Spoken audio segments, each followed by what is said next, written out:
Salut à tous. Salut. Bienvenue sur Tatami Connexion, votre podcast préféré après les autres. On va faire ce récap de l'UFC 287. Je suis Un sûr. peu en retard. Je pense qu'on est les derniers.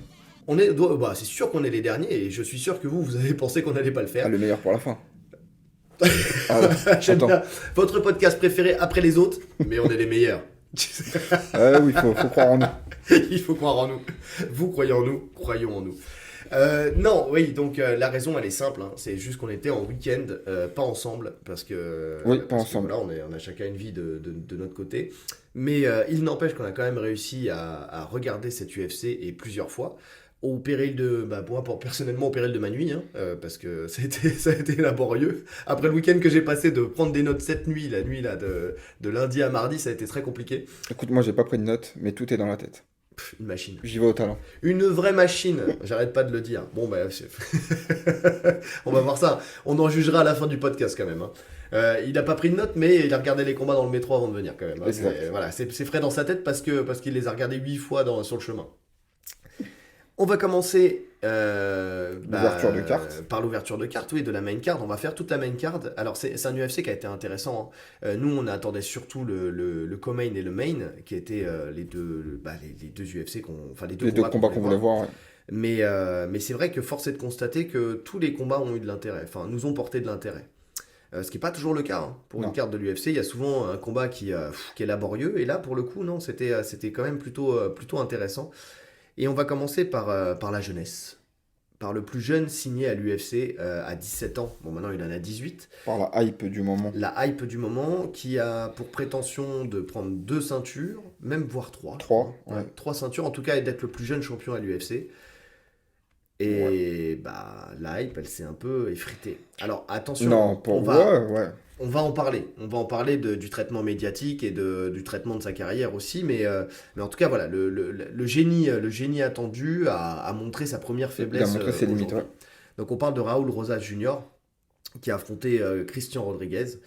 Donc c'est un combattant, honnêtement, hein, on le connaît parce qu'il y a cette hype autour de lui, mais c'est pas quelqu'un qu'on a suivi forcément. De toute façon, il a que 7 combats, il est monté très vite. C'est un truc de fou, hein. 7 combats, il est déjà à l'UFC. Ouais, mais je pense que tu sais, 7 combats avec beaucoup de finish, un gros grappling, et parce que je crois qu'il a été qu'une seule fois à la décision sur ces 7 combats. Donc forcément, tu vois, ça attire l'attention. Pour l'UFC, en termes de coup de com', c'est génial. Ouais. Dana White, il cherche le coup de com' aussi, et on voit dans le traitement médiatique, et on voit que tout le monde en parle. Nous-mêmes en France, on en parle énormément. Moi, ça m'a attiré l'œil, c'est pour ça que j'ai regardé son premier combat. Après, moi, il m'a pas hypé plus que ça, hein, quand j'ai vu son premier combat. Ouais, quand même. Il arrive très rapidement, il saute dans le dos de son adversaire, il l'étrangle, allez, merci, bonsoir. Ouais, mais c'était en face, Tu c'était vois. pas... Oui, c'était pas fou, mais tu te dis, pour un gamin de 17 ans, c'est pas mal. Tu vois. Ouais. Mais j'attendais de voir, en fait. J'attendais de voir la suite. J'étais pas vraiment hypé, tu vois. Oui. Mais le fait que tu dises j'attendais de voir la suite, ça veut dire que quand même tu voulais voir son Oui, combat bien quand sûr, même, tu vois. l'UFC le met grave en avant. Donc, C'est ça. Alors qu'il y a des combattants, même s'ils sont en main card, tu te dis, ouais, tu t'en fous. Oui, c'est vrai. Tu vois. Alors que là, vraiment, t'as ce truc où tu cherches à quand même à aller le découvrir, quoi. Ouais. Et par rapport au premier combat, donc le schéma, il a été plutôt classique, hein, pour moi. Enfin, après, j'ai pas vu les autres combats de Raúl Il a fait la Rosas, même chose, ouais. mais il vient, il saute, il shoot en fait directement, il passe dans le dos de l'adversaire, et là tu te dis, bon bah voilà, il va reproduire en fait ce qui s'est passé dans son premier combat. Mais C'est pas en fait, passé. Rodriguez, il en a pas décidé de la même manière, puisqu'il a défendu parfaitement bien le dos.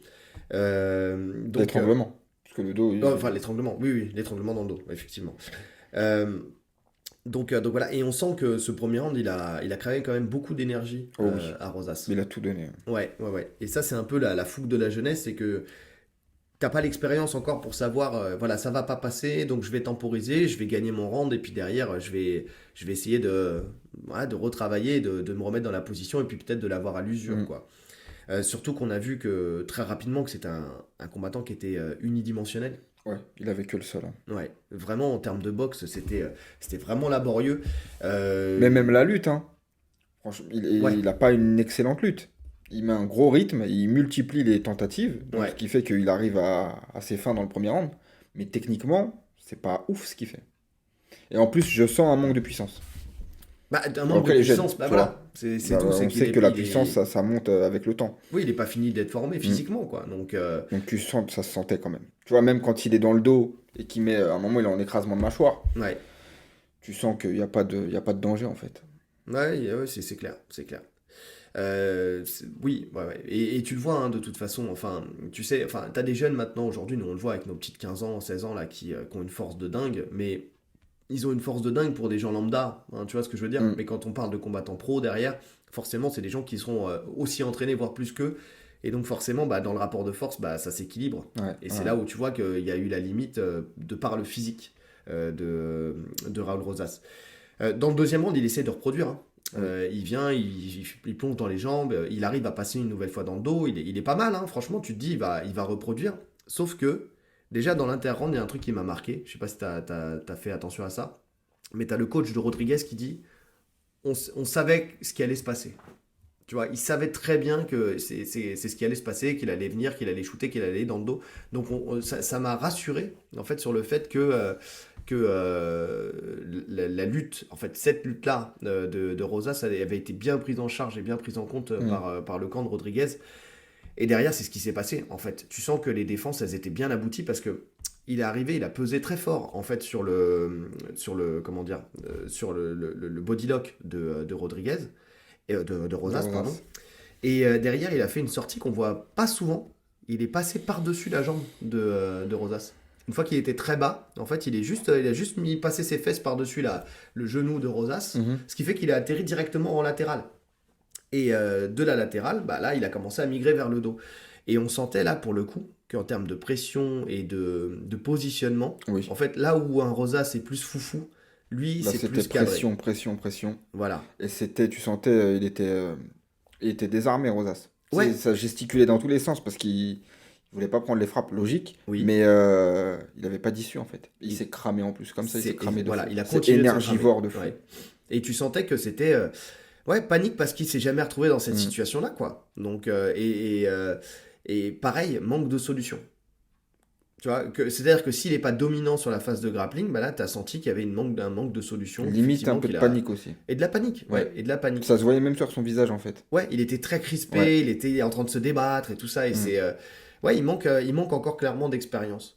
Donc il perd le round 2 comme ça, justement à cause de. Enfin, juste parce que son adversaire était dans le dos. Et là, bon, un round partout, il faut faire la différence. Et là, il commence à striker. C'est vraiment dans le round 3 où il commence à striker véritablement. Parce que dans le round 2, il va directement dans les jambes et puis finalement, il se Ouais. retrouve dominé au sol. Mais il veut pas reproduire ça, donc il dit je vais mixer un petit peu dans sa tête. Enfin, je suppose. Je suis pas dans sa tête, mais je pense qu'il commence à se dire je vais mixer. Mais en plus, je pense qu'il a compris que ça allait être difficile d'amener. Qu'il avait plus forcément ce qu'il fallait en termes d'énergie, que Oui, ça commençait à bien défendre en face. ouais, Donc il a plus vraiment le choix en fait. exactement. Donc il commence à boxer et là on voit que c'est pas du tout son domaine quoi. Il saute un peu même sur son adversaire, enfin tu sais avec son genou en avant pour envoyer ses frappes. Moi ça m'a fait penser à mon gamin. Je sais que je parle beaucoup de mes enfants en ce moment, là ça fait 2 podcasts que je parle de mes gosses, mais mon fils quand il boxe avec moi souvent il fait ça. C'est-à-dire qu'il vient, il me saute dessus, tu sais, genou en avant pour envoyer des coups, comme il casse la distance Mais les comme gens ça qui pour savent envoyer les pas frappes boxer, quoi. bah, il y a une vidéo qui tournait de Khabib à l'époque, Ouais, dans un de ses tout premiers combats à l'UFC, où il boxe comme ça. ouais. Où tu sais, ça met des coups de genou sautés, ça court, ça saute, ça. Ouais, tu veux casser la distance à tout prix, et puis en plus, quand t'es lutteur, tu te dis qu'une fois que t'as cassé la distance, tu vas pouvoir T'es au venir au contact, contact, ouais. quoi. Donc, bon, mais le problème, c'est que c'est. Bah, en fait, déjà, on l'a dit, on l'a pas dit, mais dans le deuxième round, Rodriguez, il met un coup de genou énorme en takedown défense Hmm. à Rosas, qui aurait Oui, pu il le prend, complètement le il a de la coucher. chance, il le prend plus au niveau de Ouais, l'épaule, tu du vois. trapèze, ouais, ouais, Ouais. ouais. Mais on se rend Ah compte là, il déjà dans. l'éteignait. Ah là oui, s'il prenait la mâchoire, Ah, c'était il fini. l'éteignait. C'était fini. Mais donc, qu'est-ce que je veux dire? On voit que dans le deuxième round, il a une super tech dans le défense, mais dans le troisième, c'est encore plus Hmm. flagrant parce que l'énergie manque en fait à Rosas. Et donc, bah, il finit par le stopper et en fait, il réussit à lui reprendre le dos. Donc bon, c'est comme ça qu'il va finir le round, hein. De toute façon, il va rester dans le dos de son adversaire, Ouais. qui pareil n'a pas de plus de solutions dans le troisième round que dans le deuxième. Donc voilà, victoire méritée à la décision Victoire unanime logique. de Rodriguez. Rosas, lui, donc première défaite en carrière. Est-ce dommageable? Bien au contraire, non, Non, je c'est pense pas pas. dommageable, il vaut mieux Non. que ça arrive maintenant. Ouais. Je Euh, pense que ça va lui apprendre énormément. ouais, et ça va lui retirer de la pression. Déjà, ça va. Alors, d'une part, ça va faire en sorte qu'il n'ait pas la tête qui grossisse, déjà. Parce que ça joue beaucoup, hein, Mm. quand on a beaucoup de hype autour de toi, que tu es jeune comme ça, que en plus tu finis tout le monde par soumission ou par KO, et que ça continue à l'UFC, en fait, tu peux vite avoir la tête qui enfle, et puis Surtout avec la hype qu'on te met là, ouais. c'est ça. Et puis faire en sorte que le travail, en fait, soit moins fort derrière.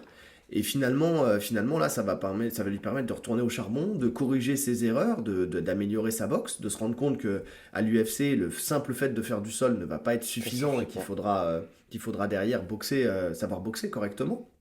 Donc, Maintenant, il est super jeune, hein. et il a du temps. Il a énormément de temps. Ouais, il a énormément de temps. Donc ouais, c'est plutôt bien pour lui que ça se passe maintenant. Mais son traitement médiatique quand même, tu vois, même là, tu sais, tout le monde parle de la hype qui s'est éteinte. Ouais, mais la hype, c'est vous qui avez voulu la mettre quand même. Enfin, tu vois, Ouais, je suis d'accord. c'est pas la hype que lui a décidé, c'est la hype que l'UFC et les médias lui ont mise. Mm. Donc finalement, tu prends ce même combattant, même s'il avait signé à l'UFC il y a une dizaine d'années ou quelque chose comme ça, on en aurait moins parlé. Enfin, tu vois, c'est un petit peu le côté du moment où on est sur l'information en temps réel et tout ça qui fait que aujourd'hui, un mec comme ça, il soit mis en avant. Sinon, ça aurait été un combattant du roster normal, quoi, qui Ouais, aurait mais fait parce ses qu'ils armes. ont besoin de créer une histoire. Mais L'UFC ouais, a besoin de créer une histoire en fait pour vendre. mais Et ouais, là, l'histoire, c'est l'histoire du jeune qui a 17 ans, le plus jeune, qui va potentiellement être le plus jeune champion de. Ils avaient fait la même chose avec Sage Northcutt, qui était super jeune quand oui, il avait signé. Et tu ouais. vois, il a Ah, disparu, le mec. bah, oui, bah, Il a suite à été des au gros one, il a KO, pris ouais, un ouais, KO de ouais, ouais. ouf. Ouais, c'est Donc vrai, c'est vrai. ça peut te détruire comme ça peut te. Au final, moi je pense que c'est bien qu'il n'y ait plus de hype autour de lui. Limite, il faudrait Oui, que les gens l'oublient, qu'il prenne son temps, qu'il se reconstruise et qu'il progresse de son côté et il va monter. Parce qu'il est quand même bon. S'il est là, c'est qu'il est oui, bon. bien sûr. Oui, oui, s'il signe à cet âge-là, c'est qu'il est S'il est bon. là, c'est Après, qu'il est bon. c'est mentalement comment il va réagir avec sa jeunesse aussi à cette défaite. Ouais, Parce qu'il y a ça. ouais, Après, c'est une défaite, c'est pas comme Serge Northcutt qui, lui, avait pris des KO. ouais. Il avait pris des sacrés KO. Là, c'est une défaite à la décision. Donc, tu t'en remets quand même assez facilement. En tout cas, plus facilement. Mais Oui, il n'a pas été soumis, il a pas. Il a non. été dominé, Il a été donc Par contre, il a été mais dominé c'est dans son bien. domaine. Ouais, mais c'est bien. Parce que Ouais. comme ça, tu vois où il faut progresser, même en gestion et tout. Tu vois que il gérera mieux ses prochains combats. Ouais. Et là, du coup, il va pas monter encore d'un step. Là, il aurait gagné, même s'il aurait gagné au premier round. Il serait On monté n'aurait pas trop vu vite. ses Ouais. limites. Et il Il serait serait encore monté passé à très l'échelle vite. au-dessus. Et là, il aurait pu prendre des sales combats, tu vois. Oui, c'est ça. C'est qu'il aurait pu monter trop vite. En fait, l'idée, c'était sûrement Voilà. de le faire monter très très Bah, je vite. pense aussi. Et alors qu'il a le temps. Parce que Ouais. c'est quel âge qu'il avait John Jones quand il a pris la ceinture? 23? 24, je crois. 20 Ou 23, 23 et fin. 23 et quelques Ouais, mois. ouais, ouais, ouais. Lui, il a 18 ans. Alors après c'est sûr qu'il y a des combattants comme Shavkat et tout ça qui veulent. C'est Non, Shavkat? Non. Mokaev. Mokaev, ouais, Mokaev qui va être le plus jeune champion. Enfin, c'est vraiment le challenge que tout le monde veut atteindre là. Enfin, en tout cas, tous les petits jeunes qui débarquent, qui veulent atteindre. Mais il a du temps. Enfin, Ouais. tu vois, il a 5 ans avant d'atteindre justement le record de John Jones. Donc il peut prendre son temps. Maintenant, s'il voulait être double champion avant 23 ans, Non, ça là c'est c'est une autre compliqué. histoire. Mais il n'en parlait pas. Il en parlait pas. Non. Après, c'est quand on en parlait en ref, tu sais, tu me parlais de l'interview où il dit qu'il tapait tout le monde. Dalichvili, enfin, tu sais. Mais ça, c'est Interview l'interview RMC. RMC. Je la comprends pas, celle-là. Franchement, ce petit bout d'interview RMC, forcément, quel combattant, à part, c'est ce que je te disais, un Masvidal qui là faisait son dernier combat, c'était presque assuré que ça soit son dernier combat, lui, il va se permettre d'être honnête parce que voilà, il n'y a plus d'enjeu pour lui. Mais un petit jeune qui débarque, qui vient d'arriver à l'UFC, est-ce qu'on pense sincèrement que derrière, il va dire ah bah non, lui, je le bats pas, ah bah non, lui, non, il est trop fort, bah non, lui, j'ai pas envie de l'affronter, j'ai peur. Non, forcément, le mec, n'importe quel combattant va dire qu'il tape tout le monde, c'est normal. Donc arrêtez de poser cette question. Alors c'est bien, hein, ça fait un petit bout de vidéo, mais tous les petits bouts de vidéo ne sont pas bons à prendre. En tout cas, Ouais. il n'y a pas Oui, c'est d'honnêteté vrai qu'ils disent dedans. tous. Il n'y a pas d'honnêteté dedans. Enfin, franchement, qui aurait l'honnêteté de dire ah non, lui, Lui, il me c'est tape. chaud, lui. Ouais, Ah, ouais, lui, lui, c'est c'est chaud, chaud, lui. lui, il me tape. Ah ouais. Non, non, Tu le dis en off, mais tu le diras pas devant une caméra, c'est ouais, sûr. c'est vrai. Peut-être tu donnes l'ascendant psychologique à ton adversaire directement. Donc non, c'est pas possible. En tout cas, Suite au prochain épisode, on verra pour Raoul Rosas, on verra ce que ça donnera. Je regarderai quand même son prochain combat pour voir comment il réagit à cette défaite, et quel réajustement il a fait technique. Ouais. Mais voilà, fin d'une hype trop rapidement montée. Oui, montée de rien en fait. Montée de rien, à partir de rien. Kevin Holland versus Santiago Ponzinibbio. Eh ben, gros combat. Ouais, c'était pas mal. Franchement, je m'attendais pas spécialement à. Enfin, Kevin Holland, c'est toujours intéressant quand ça reste debout, tu vois. Oui. Et c'est resté debout. Donc, pour une fois, c'est ce qu'on disait, il est resté plus ou moins discipliné, tu vois. Il n'y a pas eu de folie. C'est ça, on a vu, moi c'est ce qui m'a le plus marqué, c'est un Kevin Holland qui n'était pas en train de parler à son adversaire, de parler à Dana White. Il a parlé un petit peu, mais légèrement. Ouais, vite fait, mais bah, après, tu sais, c'est chassé naturel, il revient au galop, tu vois. Mais en tout cas, il était pas là pendant l'inter-round à ne pas écouter son coin, tu sais, à plutôt parler à l'extérieur, à demander à un combattant dans le public de lui donner une solution, quelque chose comme ça. Après, bon, les fois où il a fait ça, c'était des fois où il était vraiment en difficulté, où tu sentais que de toute façon, il avait compris que ça allait être très compliqué, et autant faire le show, parce que voilà, c'est pour ça qu'on fera connaît parler, aussi. ouais. C'est ça qui fait qu'il reste à l'UFC s'il perd aussi, tu vois. Donc voilà. Mais là, en tout cas, voilà, il a été vraiment appliqué. Il a profité de son allonge. Il a une bonne vitesse, un bon timing, une bonne précision. C'était vraiment du côté de Hollande, ces facteurs-là. Sa grosse force, c'était pour moi de contrer les low kicks, enfin d'envoyer un contre du low kick. C'est-à-dire qu'il contrait pas les low kicks, il acceptait le low kick, mais par contre il envoyait une frappe dedans, quoi. Ouais. Donc souvent son Et jab, il est puissant. et il est puissant. Il est très puissant. On le voit hein, d'ailleurs quand il se fait saisir la jambe avec son coup de poing marteau là, le revers dans le premier round. Vraiment. Il faut vraiment être puissant pour faire Ouais. tomber quelqu'un sur ça. T'es en T'es déséquilibre sur une jambe, c'est compliqué. Ouais. C'est ce qu'on disait, Johnny Walker, il avait fait la même dans son dernier combat. C'est des mecs qui frappent fort dans toutes les positions. Oui. De toute façon, Kevin Holland, on l'avait vu, il met KO Jacare du dessous. C'est ça, c'est exactement ça. En fait, quand j'ai vu ça, j'ai pensé tout de suite au combat contre Jacare où il vient, il lui met aussi un revers. Hein. C'était ça. Enfin, c'est le revers qui lui fait le plus mal. Et après, il enchaîne sur des crochets. Mais ce revers-là, putain, s'il avait fait du tennis, il aurait été d'une puissance, l'homme. Mais vraiment, le Nadal du MMA. C'est Nadal qui a un bon revers? J'en sais rien. Je sais pas non plus. Le Djokovic, le Federer. Dites-nous qui a le meilleur revers. Qui suit le tennis parmi nos auditeurs. Mais oui, non, il a un revers extraordinaire. Surtout qu'on le dit, on le répète, la puissance d'une frappe vient du sol. Donc quand t'es plus en appui, bah forcément, normalement, tu développes moins de puissance. Et lui, il arrive quand même à sonner son adversaire. Mais ça, c'est un coup super puissant, le revers. Oui, pas beaucoup utilisé. Et le Huracan. Il y avait, exactement, vous le chopez là.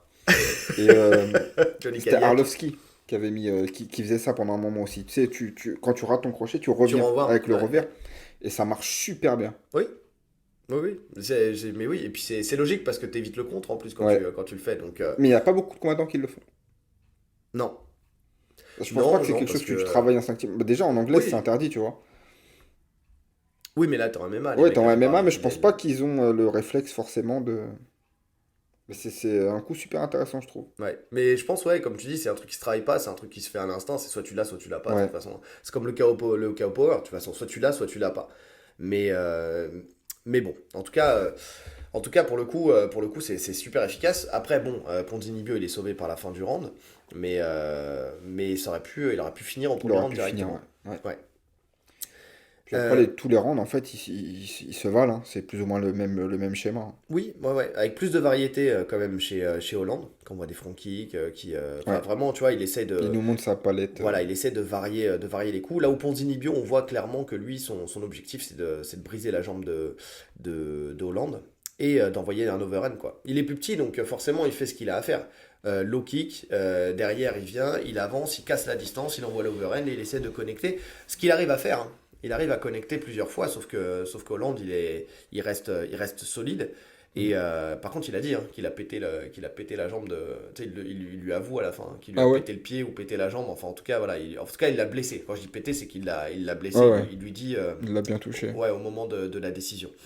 Donc voilà. Bah, ça s'est pas senti dans le combat. Non, en général, tu sais, de toute façon, il boite après.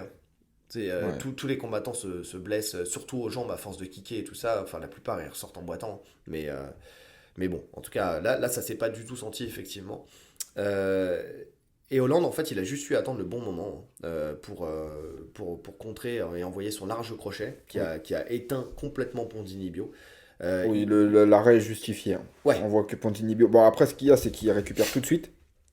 Il se relève tout de suite. Il paraît bien, mais l'arrêt il est justifié parce qu'il prend. Il est KO sur une demi-seconde, mais il est KO. Bah, ça se voit dans le ralenti, quoi. Tu vois les yeux qui sont dans le vague. Et même dans la manière de tomber, en fait. La tête vraiment à plat sur le tapis. Mais souvent, d'ailleurs, on en a déjà parlé, hein, quand on connecte sur un KO, surtout dans le MMA, il vaut mieux aller chercher la soumission que de renvoyer une frappe derrière. Enfin, je m'entends, ça dépend qui met la frappe derrière.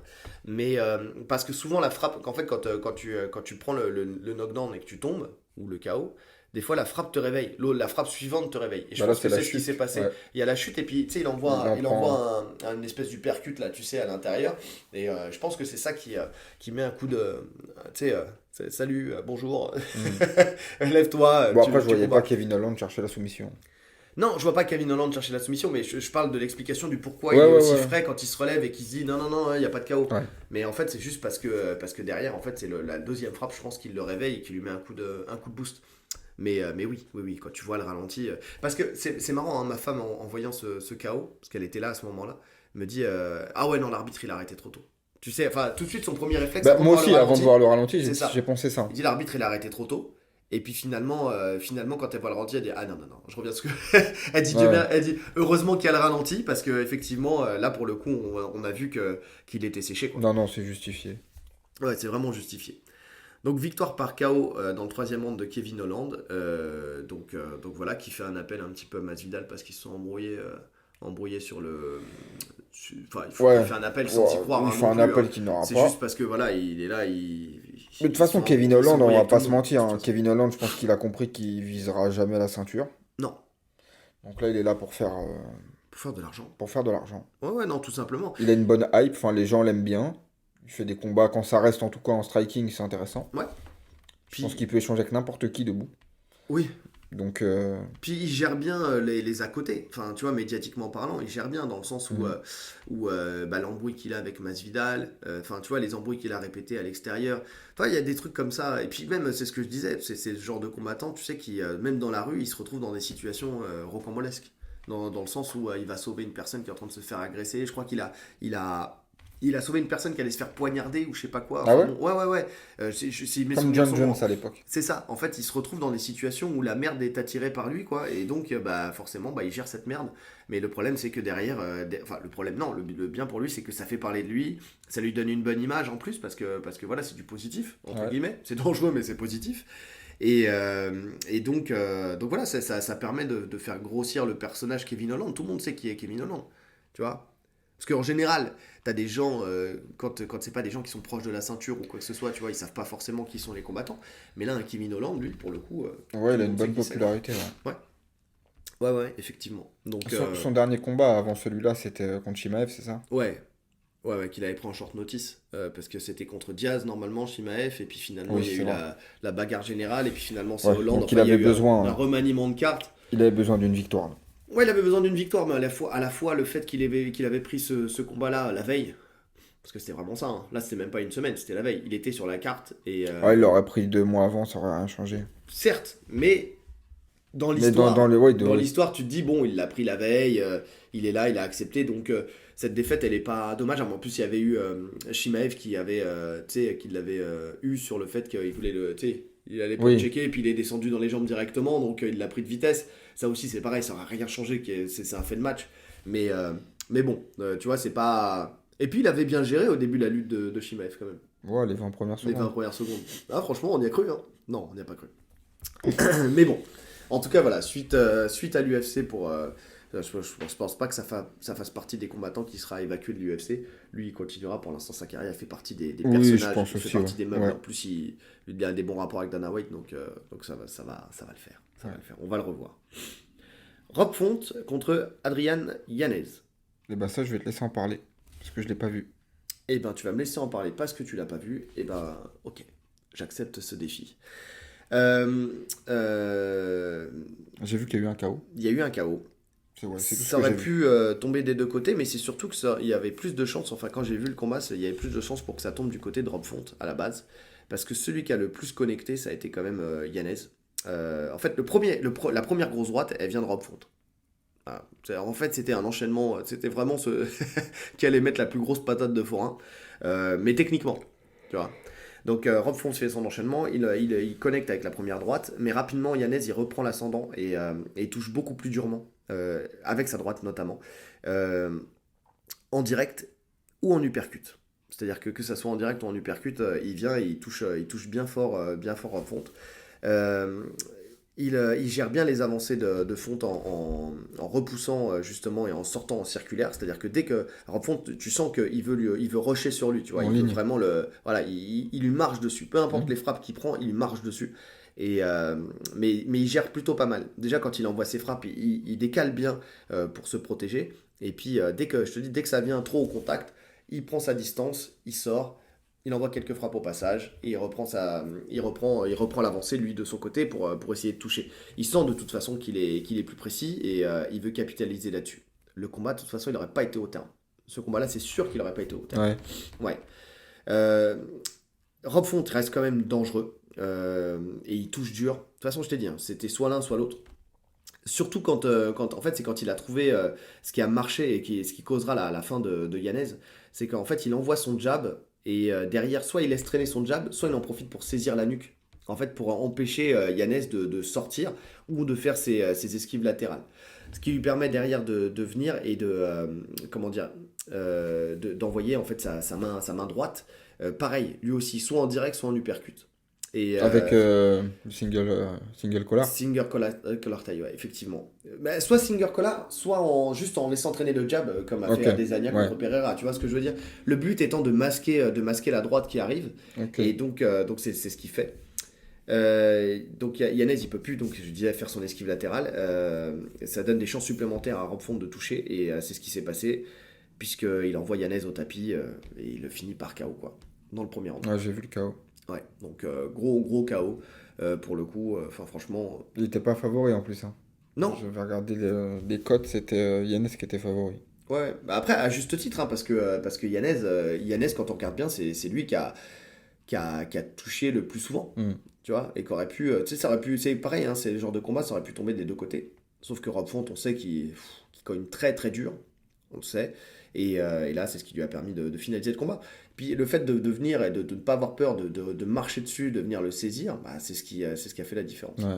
S'il était resté dans des échanges où il envoyait un gauche-droite, tu sais... en boxe sans saisie, ouais, c'était... Je pense que ça aurait pu tomber du côté de Yanez. Le fait qu'il vienne un peu, c'est un peu ce que... Tu sais, en bare knuckle, ils ont le droit de faire ça, de venir saisir au clinch pour frapper, tu vois. Et j'ai l'impression qu'il y a de plus en plus de combattants qui c'était déjà le cas, hein, mais qui utilisent ça, tu vois, qui viennent saisir la nuque pour envoyer leur frappe. C'est une super chose quand tu es moins technique en boxe que ton adversaire. Oui, parce que tu le gardes à distance, il peut pas bouger, il peut pas accompagner les frappes non plus. Tu rentres plus dans une bagarre en fait, où c'est plus du... En fait, tu augmentes tes chances de gagner, de toucher. Ouais, et puis l'adversaire peut pas accompagner les frappes, tu vois. Quand tu encasses une frappe mais que t'es pas saisi, tu vois, ta tête accompagne, donc tu peux l'encaisser plus facilement. Par contre, quand tu as une main qui vient saisir derrière, que tu le prends, tu le prends tout de suite dans la mâchoire et puis ça y est, c'est fini. Donc voilà, fin du combat. Pas grand chose à dire, de toute façon. Ça a été un combat qui était intéressant à voir, hein, parce que pour le coup c'était une guerre rapide. Et puis il y a un finish en plus. Et il y a un finish, donc bravo à Rob Font qui continue qui déjoue les pronostics. Ouais, exactement. Passons à ce qui nous intéresse le plus. Passons au co-main event et au main event de cette UFC 287. Et a eu, pour préciser, on a eu 1 sur 2 sur les pronos. On a eu 1 sur 2. On a eu bon sur le co-main. Exactement. Et on a eu faux sur le main. Même si dans l'analyse, on n'est pas mauvais. Dans l'analyse, on est bon. On en parlera tout à l'heure. On a eu bon sur le co-main. Toi, t'avais dit décision ? Ouais, moi j'avais parlé d'une soumission parce que voilà, je pensais que Burns avait les armes pour, mais tout en sachant quand même que Masvidal il avait une défense au sol, on en a parlé, hein, une défense au sol qui était extraordinaire, mais on va en parler un peu plus longuement dans l'analyse du combat. Mais oui, en tout cas Burns il a fait ce qu'il fallait faire, il a gagné son combat. Voilà, on prend un peu d'avance sur le résultat, mais oui, c'était ce qu'il fallait faire. Donc Gilbert Burns contre Jorge Masvidal. Là, pour ce main event et ce main event, on va parler round par round, on va pas être on va être plutôt précis. Donc round 1, on sent... Round 1, c'est assez équilibré. Hein. C'est assez équilibré parce qu'on sent que Burns respecte vraiment la boxe de Masvidal. Oui, c'est il a raison. Chose que j'ai mis. Ouais. Il cherche le bon timing pour rentrer, il est patient. Vraiment, on voit qu'il est patient. Parce qu'on sait que, surtout, on l'a vu, hein, Masvidal, dans les premiers rounds, surtout, il est dangereux. Il est dangereux parce que excentrique, parce qu'il peut sortir un truc qui sort de n'importe où, parce que voilà, il a ce côté violent, tu sais. Même si je ne l'ai pas retrouvé là, ce côté violent. Non. Je l'ai senti vraiment bridé en fait. Il n'avait pas grand chose à proposer. Non, mais alors... Même en striking. Hein. Ouais, mais déjà, j'ai l'impression que pour lui, c'était vraiment acté que c'était son dernier combat. Qu'il était éteint. Oui, je pense aussi. Et déjà, on le voyait avec sa shape. Enfin, je sais pas si ça t'a fait la même chose que moi, mais déjà, la première chose que j'ai remarqué, c'est qu'il n'était pas aussi tracé que d'habitude. Pour moi, sur ses derniers combats, il est comme ça. Hein. Mais là, encore moins, tu vois. Parce que les autres combats, aussi, il était... tu voyais un peu plus de pecs, un peu plus d'abdos saillants, tu vois. Et là, pour le coup... ça m'a pas marqué, en tout cas. Bah là, j'ai trouvé qu'il avait encore moins de pecs que d'habitude. Enfin, tu sais, comme quoi, le physique, quoi, il le travaillait plus du tout. Vraiment, pour le coup, c'était... Ouais, non, moi, je l'ai trouvé encore un peu moins volumineux que d'habitude, quoi. Moi, je l'ai trouvé plus... au contraire, moi, je l'ai trouvé plus affûté. Ah bon? Ouais. Alors, pas volume, mais je l'ai trouvé bien sec, bien... Bah, en fait, non, c'était juste une perte de muscle, quoi. Ouais. Justement, je pense qu'il a fait beaucoup de physique. Enfin, cardio, tout ça. Et peut-être moins de... C'est moins fait mal à l'entraînement au niveau boxe, tout ça. Peut-être.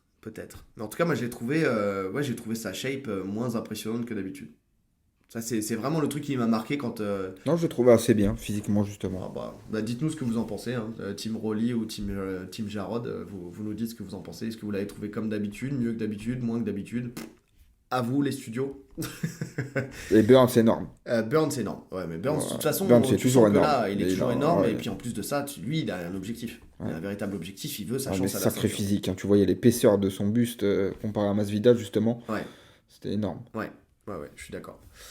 Donc, de son côté, Masvidal, c'est comme souvent, hein, le premier à avancer. Plus fortement, justement, sur Burns, grâce à ses low kicks et ses middle, qui fonctionnent bien. Mais il avait que ça, en fait. Bah ouais. Mais il avait que ça à proposer quasiment. Ouais, après il finissait avec son anglaise, quoi. Il a envoyé aussi des coups de genoux sautés. Mais des coups de genoux sautés, en fait, ça a été très, très bien pris en charge par Burns, qui en fait les bloquait pour envoyer derrière un large crochet du droit. Donc c'est là où d'ailleurs on voit qu'il commence à connecter un petit peu Masvidal. Et tu vois que quand il touche, ça fait mal. Ouais. Donc voilà, Masvidal il commence à tirer il tire la langue et il sourit, c'est sur le crochet, tu vois qu'il a été vraiment touché. Bien sûr. Sur ce crochet là, c'est là que tu comprends tout de suite que quand même dans le rapport de force, Burns il va être là. Enfin tu vois, il a la possibilité de connecter. Maintenant je pense que c'était aussi la seule chance de Masvidal de connecter, c'était de le toucher dans un échange. Ouais. De faire que Burns se jette, se livre un peu plus pour le toucher, tu vois. Sauf que discipliné lui aussi. Hein. Ouais. Très discipliné. Et on le voit depuis son combat d'avant, là. Ouais, là on va acter en fait le fait que... Ah ouais, c'est un Burns 2.0, là. Que Burns c'est un Burns 2.0, je suis d'accord avec toi, ouais. Burns, il avance de plus en plus, il finit le round avec un beau takedown où il vient ceinturer Masvidal et il le soulève pour le faire chuter. Il arrive, il prend le contrôle directement, il envoie des coups de poing marteau. C'est un peu la même amenée qu'il a fait justement à Neil Magny. À Neil Magny, exactement. C'est la même amenée, en fait, tout simplement. Donc, et tu sens que Burns, quand il connecte ses mains, qu'il t'a saisi, il peut arracher n'importe qui, je crois. Ouais, on est d'accord. C'est puissant, parce que Masvidal, c'est une sacrée défense de lutte. Hein. C'est pas aussi facile que ça de l'emmener, Masvidal. Hein. Ouais, j'ai entendu certaines personnes qui disaient que c'était pas le cas, mais si, il a une très bonne défense de lutte. C'est juste qu'après, c'est quand il est face à des lutteurs d'exception comme Covington ou Usman, où là, oui, effectivement... là, j'ai envie de te dire, personne n'arrive à défendre. Voilà, c'est qui défend contre eux, tu vois, c'est vraiment ça. Mais sinon, il a une très bonne défense de lutte. Et encore, on l'a dit, contre Usman premier, Ousmane premier.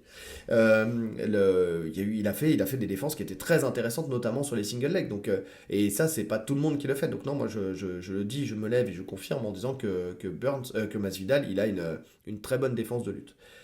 Dans le round 2, puisqu'on a fini le round 1, Burns tout de suite à l'offensive. Alors là, tu sens que voilà, il y a le changement. Là, il veut vraiment prendre le contrôle. Il a pris ses marques, ça y est. C'est ça. Et puis il a compris que c'était lui qui allait dominer le combat, quoi. Enfin, que Masvidal, il n'y avait pas grand chose à lui imposer. Donc il part à l'offensive avec un gros low kick suivi d'un enchaînement avec un bel uppercut qui met Masvidal sur les fesses. Mais il rebondit sur ses fesses, quoi. Il se relève tout de suite.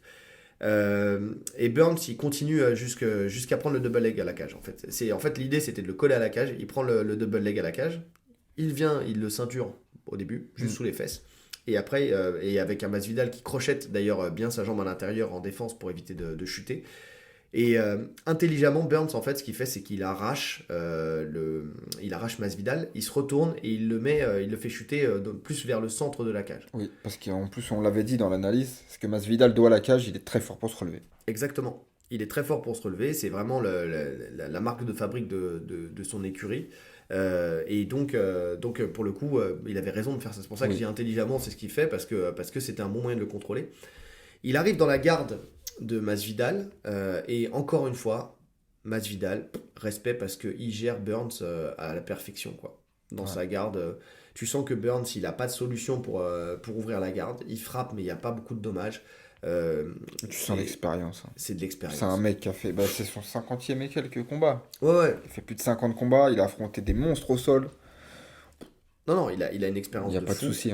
Mais la réaction de Burns va être très bonne parce qu'il va accepter quand même de coller, d'aller jusqu'à la cage et de coller Masvidal la tête à la cage pour le replier et l'empêcher justement de pouvoir bouger ses hanches et de le gêner pour essayer de passer. Sinon, il ne serait jamais sorti. Non, il serait jamais sorti. Il avait besoin de créer quelque chose. Que Masvidal, en étant collé à la cage, il allait forcément ouvrir pour se relever. C'est ça. Et puis en plus de ça, l'arbitre il commençait à menacer de Burns de relever en fait s'il n'y avait pas de travail. Donc il vient, il pousse Masvidal à la cage. Il arrive à passer la garde. Enfin, en tout cas, à faire un début de passage de garde. Il arrive à ouvrir les jambes de Masvidal, toujours avec son body lock, comme avec Neil Magny. Donc il arrive à l'amener. Mais là, il y a Masvidal qui tout de suite, en fait, pendant le passage, et c'est ça qui est génial avec lui, c'est qu'il a un timing de dingue. Il arrive à prendre le bon moment pour se remettre à genoux, sur un genou, enfin sur la fesse, sur un genou, pour ensuite se relever. Et il arrive à se relever. Burns le lâche pas, continue à le ceinturer. Masvidal part en roulade pour essayer de faire lâcher la saisie de bras de Burns, parce que ça c'est une des techniques.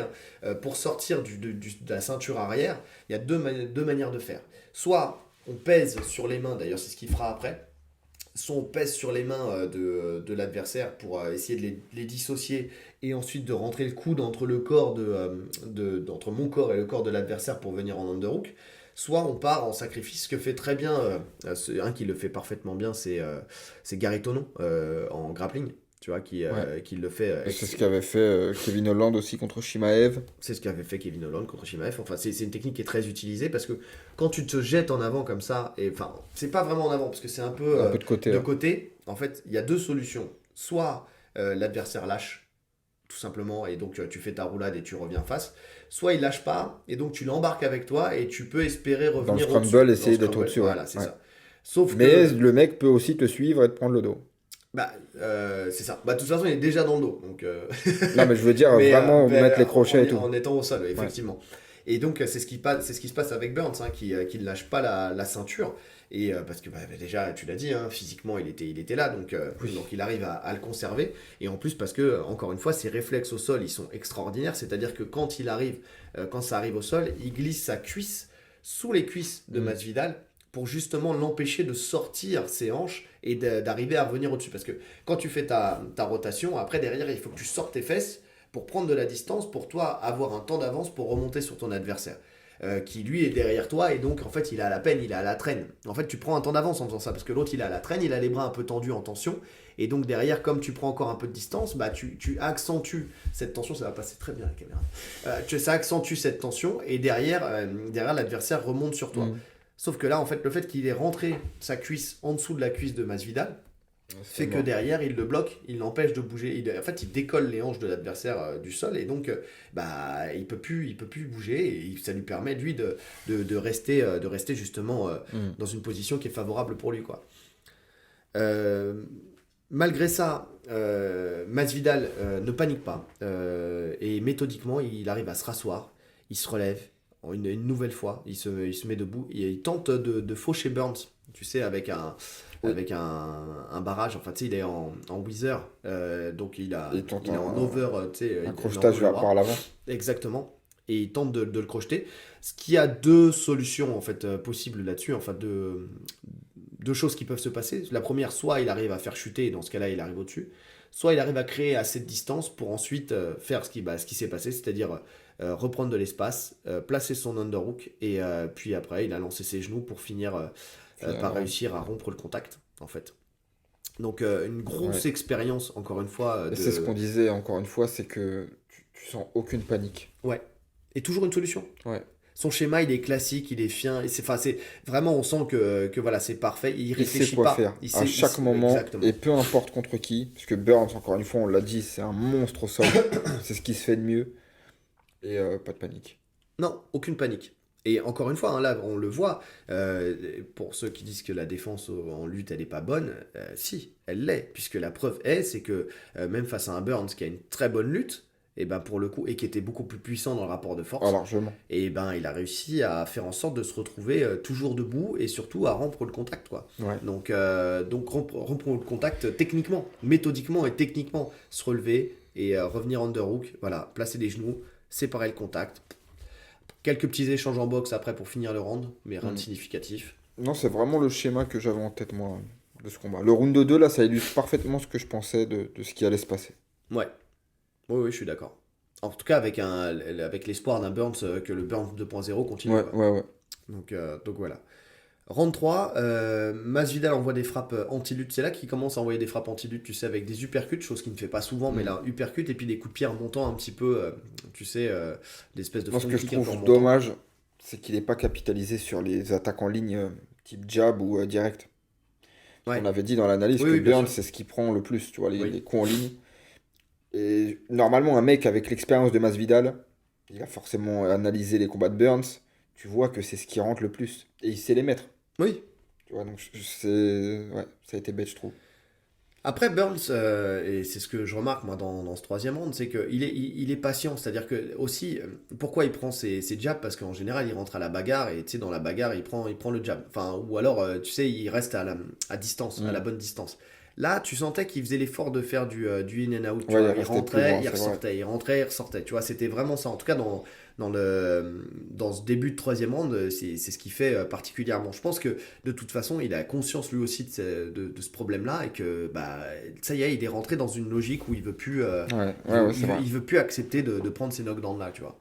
Donc, ça veut pas dire qu'il les reprendra plus jamais, mais en tout cas, il a dans sa boxe, tu sens qu'il y a eu un travail fait à ce niveau-là. Où vraiment il essaye enfin d'être un combattant un peu plus... je vais pas dire intelligent parce que c'est Burns, c'est un combattant intelligent, mais en tout cas qui est plus méthodique, tu vois, moins à la bagarre, quoi. Oui. Même s'il le fait toujours un petit peu, hein, mais c'est normal, il faut pas qu'il oublie ça non plus, parce qu'il en a besoin. Il le fait, mais d'un autre côté, il arrive quand même à écouter son coin. Ouais. De toute façon, on le voit dans le troisième round. Oui. Par contre, dans le troisième round, comme il fait ça, qui fait du in and out, en fait, il reste à une distance qui est favorable à Masvidal, qui touche beaucoup avec ses low kicks et avec il se permet même d'envoyer un coup de pied retourné. Et c'est là où Burns, en fait, il prend conscience que il faut pas qu'il reste à cette distance-là. Il a un déclic et c'est là où il a un déclic pour avancer et avec succès. Surtout, lui, grâce à son jab, qui lui permet de sortir son bras arrière et qui va sonner Masvidal à plusieurs reprises. Vraiment, je crois qu'il est sonné... la première, c'est la plus grosse fois où il sera sonné. Et puis après, il va le sonner 2-3 fois. Donc, et tu sens qu'il est bien touché, Masvidal. Mais il a un sacré menton. Ouais. Encore une fois, on le disait. Hein, ce qui a fait qu'il est tombé face à Ousmane, c'est que toutes les planètes étaient alignées, on l'a dit. Hein, c'était l'angle qui était parfait, le gauche-droite était parfait. Tout était parfait. Mais sinon, il a un menton de dingue. Parce qu'il prend fort. Hein. Et Burns, il tape très fort. Et Burns, bah, il a connecté tout le monde. Hein. Avec ça, il a connecté tout le monde. Tout le monde a fait l'ascenseur. Et pourtant, là, Masvidal, lui, bon, il est tombé une fois sur les fesses sur un uppercut, et on voit qu'il est sonné, tu vois, qu'il a ce petit mouvement de tête où tu sens qu'il est connecté. Mais malgré ça, il est là, il reste face et il garde le sourire. Ouais. Garder le sourire. Et tu vois, c'est sur ce truc-là où j'ai eu un peu peur. Où je voyais Burns le toucher de plus en plus. Je me suis dit, il va commencer à se livrer, à aller à la bagarre. Ouais. Et j'avais toujours peur du contre, parce qu'il peut toujours te contrer, Masvidal. Comme on disait, il est toujours lucide. Oui. Donc il peut toujours, tu sais, le check hook, enfin, il peut te toucher. Et très intelligemment, à un moment, il casse la distance et il amène au sol. Ouais, c'est là, il a shooté, en fait, une nouvelle fois. Et là, quand tu as vu ça, quand tu vois qu'il l'amène, tu as compris que... Moi, j'ai compris qu'il n'y aura pas de finalisation. Ouais. Ça allait aller à la fin. Décision tranquille. Ouais, décision tranquille. Mais donc Burns, il shoot effectivement une nouvelle fois. Il ceinture Masvidal, qui gère très bien, encore une fois. Hein. Jusqu'à ce qu'en fait il se fasse prendre un petit crochet qui lui permette de faire chuter en fait Masvidal. Il arrive directement en position latérale, il envoie ses coudes, la distance lui permet d'envoyer ses coudes. Masvidal, il recompose magnifiquement la demi-garde, encore une fois, au sol, c'est super bien géré. Il passe en turtle. Et sur la tentative de prise de dos de Burns, c'est là où il glisse, d'un coup il s'efface, en fait tout simplement, encore une fois dans le bon timing, pour revenir face à Burns et venir au sol, tu sais, on va dire en double leg, mais en fait non, parce que il est directement au sol, mais en tout cas il est dans le contre où il vient saisir les jambes pour mettre Burns dos à la cage et l'asseoir dos à la cage, tu vois, et ça se fait. Alors, est-ce que parce que c'est la fin du round où Burns il accepte ça en disant c'est fini ? Je pense. En tout cas, c'est le sentiment que j'ai eu. Ouais. Il a vu le temps, il a lâché. Oui, moi aussi, parce que tu le vois, il sourit un petit peu, genre c'est bon, j'ai gagné. Voilà, il sait que c'est la fin. Mais techniquement, quand même, c'est encore une fois, mais le timing, le sol de Masvidal, parfait quoi. Ouais. Parfait. Enfin, tu vois, et tu sentais que effectivement, même contre un. Non, vraiment, défensivement, au sol, c'est vraiment du très haut niveau, Masvidal. Dommage que offensivement, il n'ait pas eu les mêmes talents. Oui. Parce que ça aurait pu être un combattant encore plus complet. Ouais, je suis d'accord. Ouais, parce que tu lui mettais sa boxe qui était redoutable, plus un sol défensif magnifique, plus un sol offensif qui est du même niveau, du même calibre que son sol défensif. Ouais, je pense qu'effectivement, il aurait pu. Il aurait pu avoir une lutte offensive aussi. Ouais, mais tout. Ça aurait été le combattant exceptionnel. Il aurait eu 4 ceintures. Non, mais quand tu as une défense comme ça, c'est vrai que dommage qu'il n'avait pas autant de cartes offensivement au sol. Ouais, je suis d'accord. Ouais, mais c'est rare d'avoir d'avoir le meilleur de tous les mondes, de toute façon. Donc victoire décision unanime de Burns. Et retraite de Masvidal, qui dépose ses gants. Il les dépose pas, il les jette dans le public. Ouais, il les jette. Non, il le dit pas clairement, parce qu'en plus, il s'est passé plein de choses. Il y a eu beaucoup de respect entre les deux combattants. Les enfants de chacun sont rentrés. La petite danse de la victoire de Burns. Enfin, voilà, il y a eu pas mal de choses qui se sont passées en même temps. Mais quand tu le vois jeter ses gants dans le public, tu te rends compte que voilà, c'est fini. C'est surtout qu'il l'avait dit avant, en fait. Ouais, il l'avait dit avant aussi. Que s'il perdait, c'était son dernier combat. Ouais, je suis d'accord. Et Burns, donc, on le voit, plus discipliné. Game plan plus safe, qui appelle donc Covington ou... il y a eu l'annonce de Dana White qui dit que Burns c'est le prochain.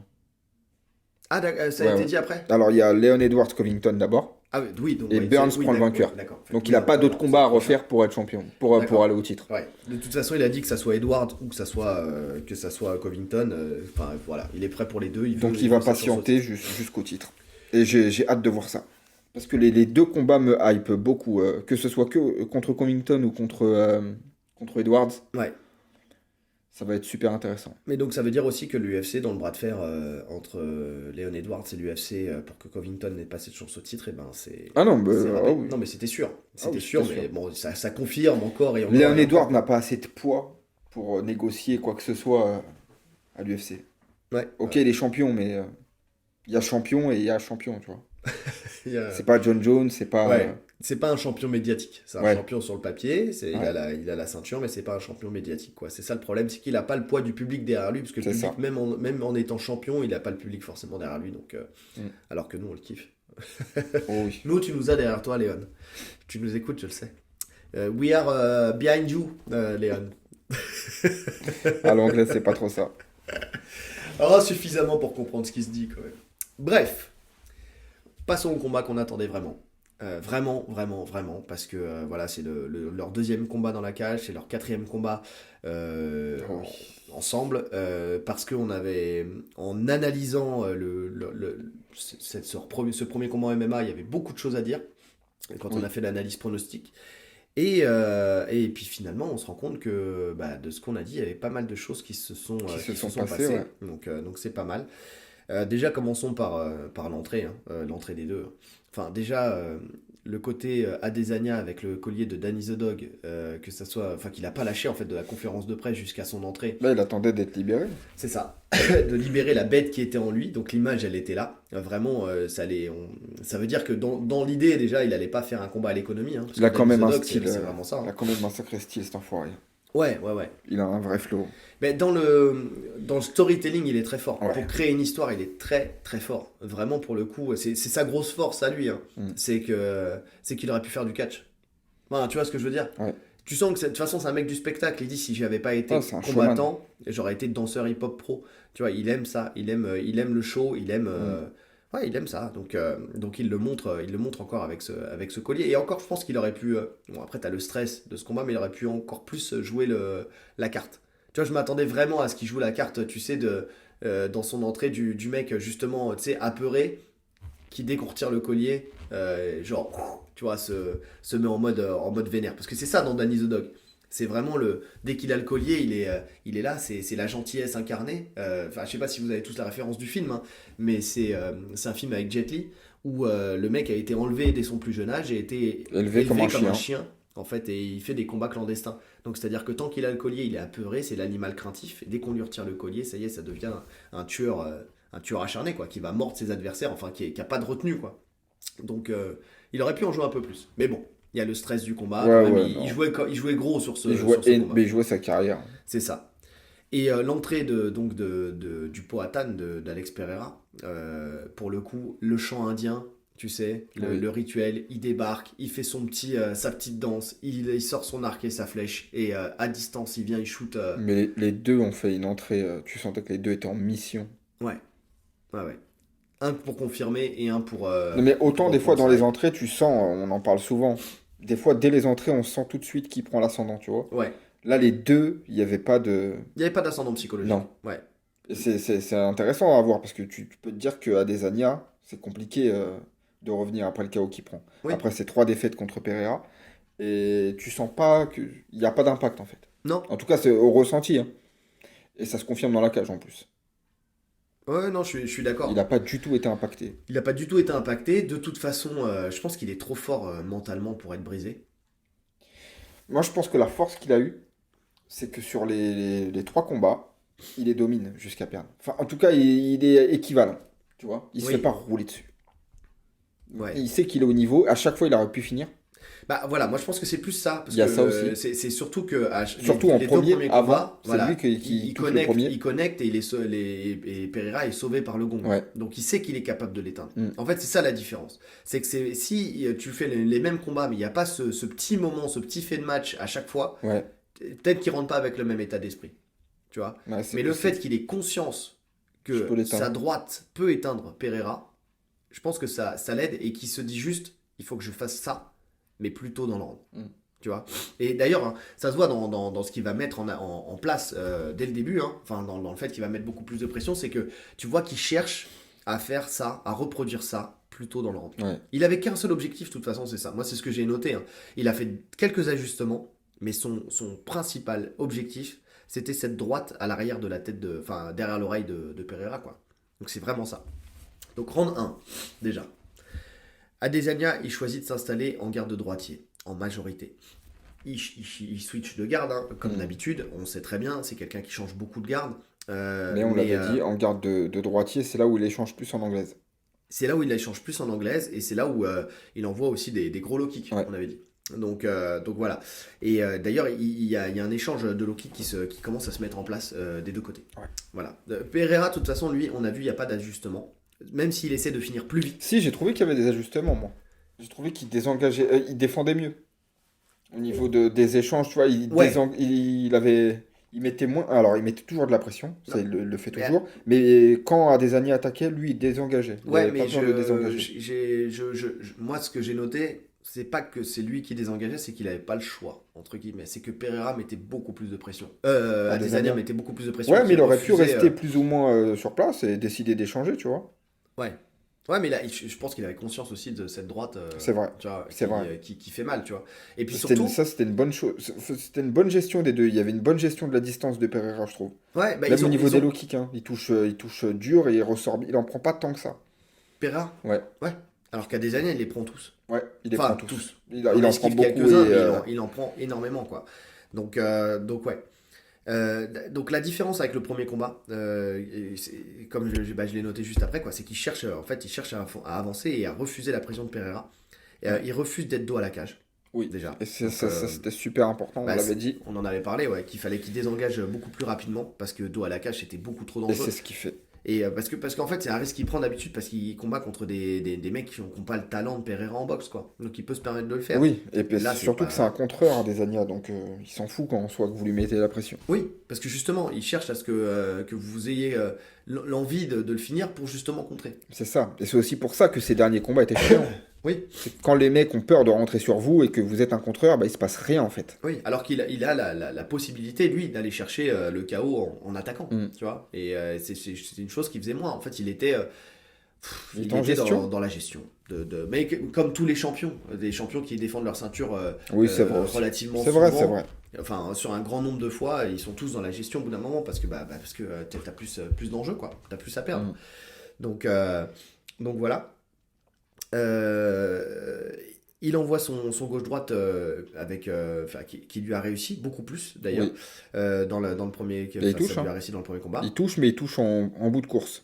Justement, comme le fait que Pereira désengage, c'est ça. Il le prend, mais il n'y a pas vraiment d'impact. Et c'est là où tu vois qu'en fait, Pereira, il a compris que c'était l'équaliseur contre lui, quoi. Et donc le truc, c'est que c'est pour ça qu'il recule, et c'est ça qui fait reculer à chaque fois. Et c'est pour ça que, justement, Adesanya s'est mis en droitier, parce qu'il l'a menacé avec ça. En fait, à chaque fois que Pereira lui mettait la pression, il le menaçait avec ce gauche-droite, ce qui fait que Pereira, de fait, il sortait. Il désengageait. Donc, il revenait tout de suite. Ouais. En gaucher, quand il se met en gaucher, je remarque qu'il envoie beaucoup de low kick intérieur, il envoie des middle qui passent bien d'ailleurs, parce que là pour le coup par rapport au premier combat il y a plus de middle qui passent. Ouais. Des high kick aussi, il envoie des high kick. Les deux envoient pas mal de high kick. Ouais. Bon, qui touchent pas, hein. Mais toujours pas d'anglaise au début. En gaucher. Ouais. Non. Au début toujours pas d'anglaise. Pereira il se concentre sur ses calf kicks. Hein. De toute façon, lui, son objectif, c'est pour ça que je dis qu'il n'y a pas eu vraiment d'ajustement, à part le fait que de mieux gérer le gauche-droite d'Adesanya. Mais lui, son schéma de combat, c'était encore une fois de péter les jambes de. Ouais, il y avait ça, il y avait des jab au corps. Et beaucoup de frappes. Pas mal de jab au corps. Ouais. Mais ça, déjà, dans le premier combat, mais là, tu sentais vraiment que c'était travail d'usure. Oui. Travail d'usure. Et c'est pour ça, d'ailleurs, que. Bon, on verra, on en parlera après, mais c'est dommage qu'il ait rushé à la fin, quoi. Enfin, dommage pour lui. Pas dommage pour nous, mais dommage pour lui. Donc, la stratégie semble être la même que dans le combat précédent. Et c'est juste en fin de première ronde qu'on voit qu'on voit les premières mains arrière en garde de gaucher d'Adesanya, en fait. Qui shift de garde. Souvent, enfin, le premier, il shift pas, mais dans le deuxième, il shift. En fait, c'est ça. Il commence à envoyer son point arrière, donc quand il est en gaucher, donc c'est-à-dire quand il a la jambe droite devant. Et donc ouais, effectivement, il envoie sa jambe. Il a la jambe droite devant. Droite devant, et il envoie son point gauche derrière, qui effectivement touche pas mal en fait. Hein. parce que encore une fois, il casse la distance quand il shift comme ça, donc il casse la distance, ce qui fait que il minimise le risque de prendre le contre avec le check hook. Le crochet, ouais. Ouais, avec le crochet. Parce que s'il envoyait juste le point arrière comme ça, sans faire son shift, effectivement, il est obligé de... Donc, effectivement, quand il envoie à sa gauche, il a le menton à la fenêtre, entre guillemets, parce que normalement, quand tu l'envoies, tu as quand même le menton dans l'épaule. Mais en tout cas, il prend plus de risque de prendre le contre que s'il casse la distance, où là, tu mets forcément Pereira sur le reculoir. Donc c'est plutôt intelligent de faire ça comme ça. Et c'est dans cette fin de première ronde seulement qu'on voit qu'il sort cette main. Ouais. Donc c'est un ajustement par rapport au combat précédent.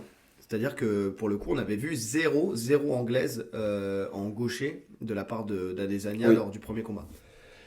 Et le truc qu'on peut noter, le round il se finit comme ça. Oui.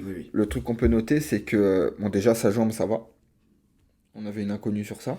Ouais. Ça va, il kick sans retenue, tu vois, il kick vraiment, il y va à pleine balle. Et aucune lutte. Il y avait c'était une des questions qu'on se posait, hein, est-ce que ça va lutter? Tout le monde se posait cette question. Est-ce que ça va mixer Est-ce que ça va plus MMA? Mixer? Est-ce que... pas de lutte. Pas de clinch, rien en fait. Vraiment, on est dans un combat là, vraiment de kickboxing. Ouais, clairement. Clairement, on est dans un combat de kickboxing où tu sens que Adesanya, il cherche plus à me prouver que c'est le meilleur kickboxer plutôt que c'est le meilleur artiste martial je pense de aussi. MMA. Ouais. Et de toute façon, je pense que mentalement, pour lui, s'il l'aurait battu à la décision, ça n'avait pas de valeur. Il n'aurait pas vengé tout ce qu'il lui a fait. Je pense qu'il avait ce besoin pour clôturer le truc de le mettre KO. Bah, vu qu'il a été mis lui 2 fois KO, il en avait besoin. De toute façon, c'était que ça. Et ça se sentait dans l'état d'esprit, quoi. Ouais. Round 2 Round 2. Round 2, cette fois-ci, il change. Moi, je vois qu'il s'installe plus en garde de gaucher, avec beaucoup de high kick. Et là, il sort plus son point arrière et il sort aussi quelques front kicks. Et ça, on en avait parlé aussi dans le game plan à mettre en place contre Pereira. J'avais parlé des oblique kicks et des front kicks. Qu'il n'utilisait pas du tout, qu'il n'a pas du tout utilisé dans le premier combat. C'est ça, et qui, pour le coup, permettait de garder une distance avec Pereira, de l'empêcher d'avancer. Et là, on voit qu'il commence à les sortir. Il veut clairement faire reculer Pereira, mais Pereira, lui, refuse de reculer. Et c'est là où il lance donc un high kick qui fait reculer Adesanya, et là, il se met en mode chasseur.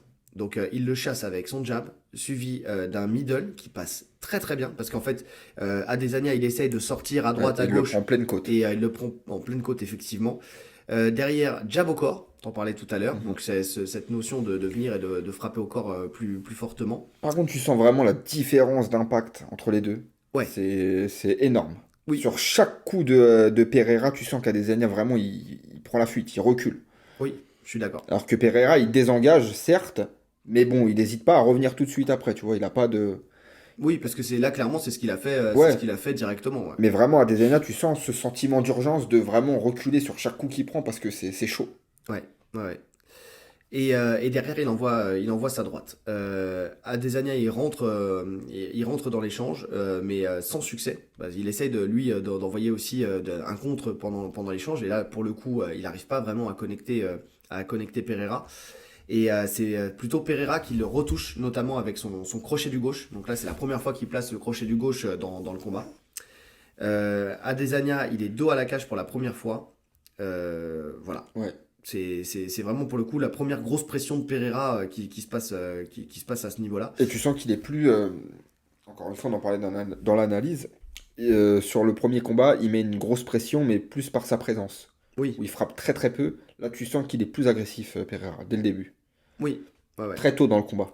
En fait, il n'a pas le choix. C'est-à-dire que dans le premier, Adesanya, il accepte la dos pression à la cage, justement de la présence. Il accepte. Voilà.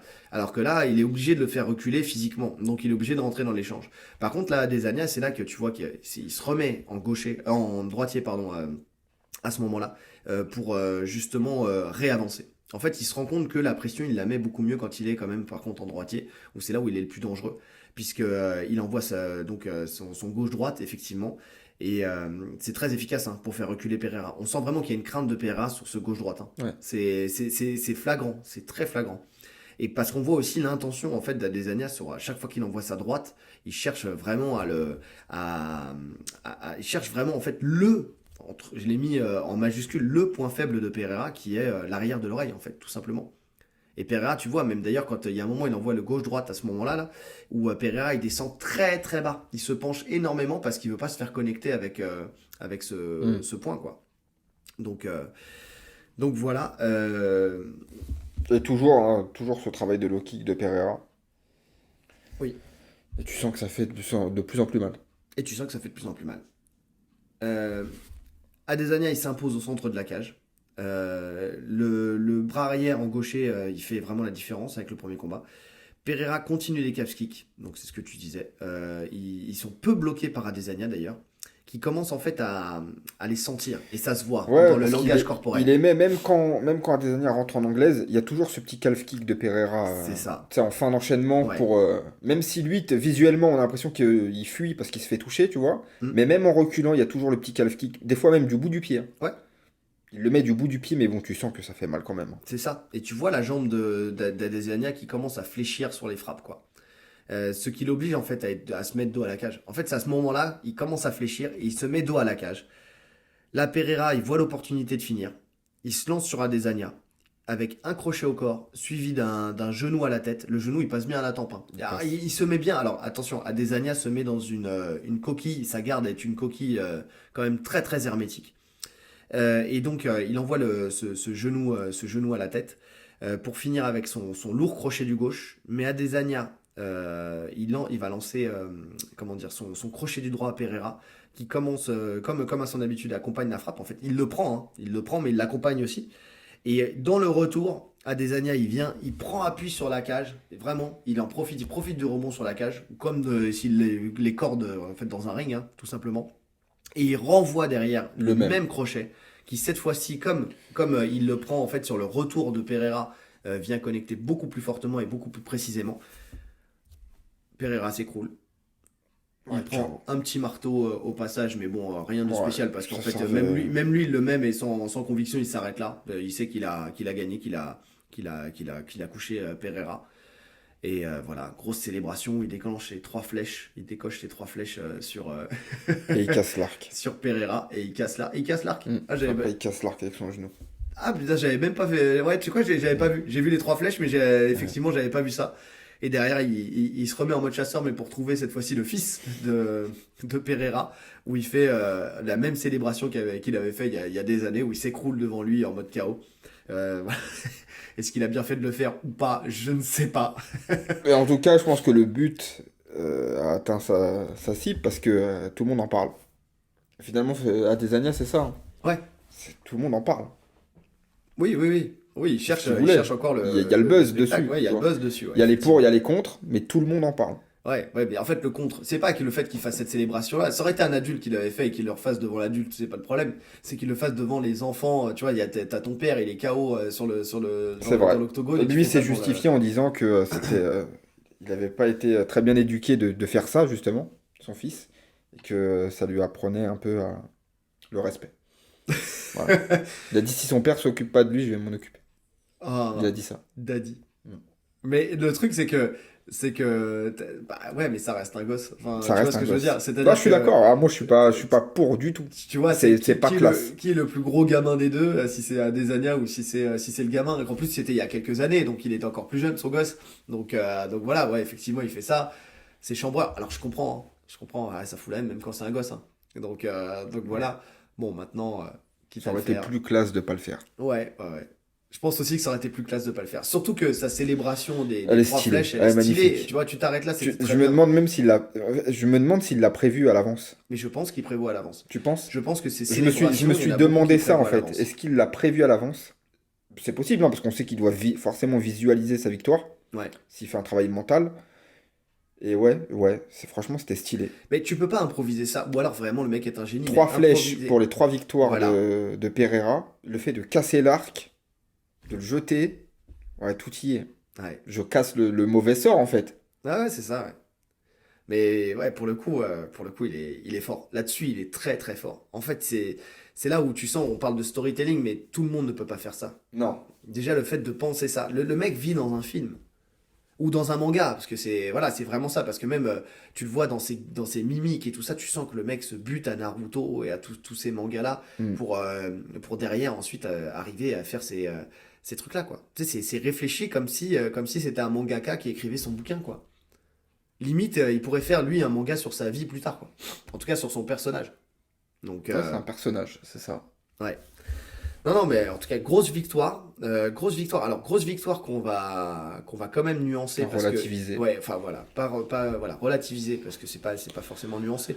Mais Pereira, en fait, il a tellement confiance en son pouvoir de KO qu'il se protège pas, en fait. Il reste droit sur son attaque. Mais surtout ses combats, même ses combats d'avant. Même contre Strickland, contre tout le monde en fait. Oui, sauf que quand tu fais ça contre des mecs qui n'ont pas le niveau d'Adesanya, ça passe. Ouais, mais ça aurait pu ne pas passer. Tu sais, en MMA, ça va très très vite. On a vu des très bons kickboxers se faire coucher. Et alors je sais plus si c'est Cormier ou Sonnen qui a dit que c'était une bonne chose pour Pereira de prendre ce KO-là, que son jeu, s'il désire poursuivre en MMA, son jeu va vraiment changer au niveau de la boxe, au niveau de sa défense en tout cas. Ouais. Il est beaucoup trop ouvert. Il est beaucoup trop ouvert, et surtout quand il sait qu'il a fini, quoi. Mais parce que, en vrai, s'il prend le même crochet à la mâchoire, il tombe pas. En fait, le truc, c'est que, moi, tu sais, Pereira, il me fait penser à Achille et son talon, tu vois. Le talon d'Achille. Le mec ne tombe pas, sauf s'il prend la flèche dans le talon et que derrière, c'est ça qui le conduit à sa perte, tu vois. Ben là, si la frappe ne vient pas au niveau de l'oreille, entre guillemets, parce qu'il y en a qui disent tempe ou derrière l'oreille, enfin le ralenti ne montre pas exactement où est-ce que ça touche, mais c'est ouais, j'ai pas vu. Moi, j'ai pas vu. Je l'ai regardé, j'ai voulu le trouver. Il me semblait que c'était au niveau de la tempe. Ouais, tempe ou ouais. En tout cas, dans cette zone-là, si ça tombe pas dans cette zone-là, il tombe pas parce que. Non, puis après le fait d'être complètement ouvert, il était dans son enchaînement en fait, il le cueille au moment où il balance son crochet gauche. Ouais. Donc le crochet du droit d'Adesanya passe à l'intérieur du crochet gauche. Et puis ce qui fait bien, c'est qu'en fait, je le précise pas, je pense qu'on l'a pas vraiment précisé, mais il envoie pas que son crochet, il envoie un gauche-droite. Tu vois. C'est-à-dire qu'il y a une petite gauche au début qui juste vient toucher Pereira, et derrière il prend le crochet, il rebondit, et il renvoie le crochet, et là il renvoie l'uppercut. Comme il avait fait d'ailleurs dans le combat d'avant. C'est le même enchaînement sur le deuxième, c'est-à-dire le crochet puis l'uppercut qui remonte. Et donc voilà. Sauf que la différence, c'est que là, pour le coup, le fait qu'il y ait eu le rebond, plus le fait que Pereira réavance sur lui. Voilà. Il y a la collision de Pereira qui avance, et il y a aussi le fait que... Non, c'est tout. Merci d'avoir validé. C'est tout. Ouais. Donc magnifique victoire d'Adesanya. Maintenant, s'ils refont le combat, je suis pas sûr que du résultat. Que ça passe. Hein. Honnêtement, et dans les deux cas, parce que c'est ce qu'on disait en off, le truc c'est que je suis pas catégorique. Je pense à Jonathan McCarty et Alex Herbinet que je conseille encore une fois, RMC Fighter Club, qu'on écoute énormément. Enfin, moi je sais pas pour toi, mais moi j'écoute leurs épisodes, j'adore le franc-parler et tout ça. Maintenant, je suis pas aussi catégorique que toi, Joe, parce que pour le coup, et on aura l'occasion d'en discuter, pour le coup, effectivement, Adesanya, c'est peut-être un bien meilleur combattant que Pereira. Maintenant, je pense toujours que Pereira, même si effectivement il a moins de variété technique, mais il a tout ce qu'il faut pour le battre. C'est ça, c'est-à-dire que pour moi, en termes de kickboxing, Pereira est meilleur qu'Adesanya, mais visuellement, Adesanya va plus montrer le change. Tu vois, c'est-à-dire qu'il a plus de variété technique. En fait, si tu parles de technique pure, Adesanya, il est meilleur. C'est-à-dire qu'il a plus de variété technique, il se déplace mieux, il a un bon coup d'œil. Mais en fait, il a un style plus beau, déjà. Voilà, c'est ça. Ça saute aux yeux tout de suite. Mais c'est pas ça qui fait que t'es un meilleur kickboxer ou pas. Même dans le grappling, en vrai, quand t'as des mecs, ils vont sauter partout, mais ils vont tomber sur un mec qui a un style old school, qui va les fixer et qui va faire en sorte que les mecs ne puissent pas justement exploiter leur vivacité. Et ils vont se faire soumettre petit à petit. Je vais prendre l'exemple Eh ben oui, je vais prendre l'exemple d'un mec dont je vais pas me souvenir le nom comme d'habitude. Ben oui. Gracie.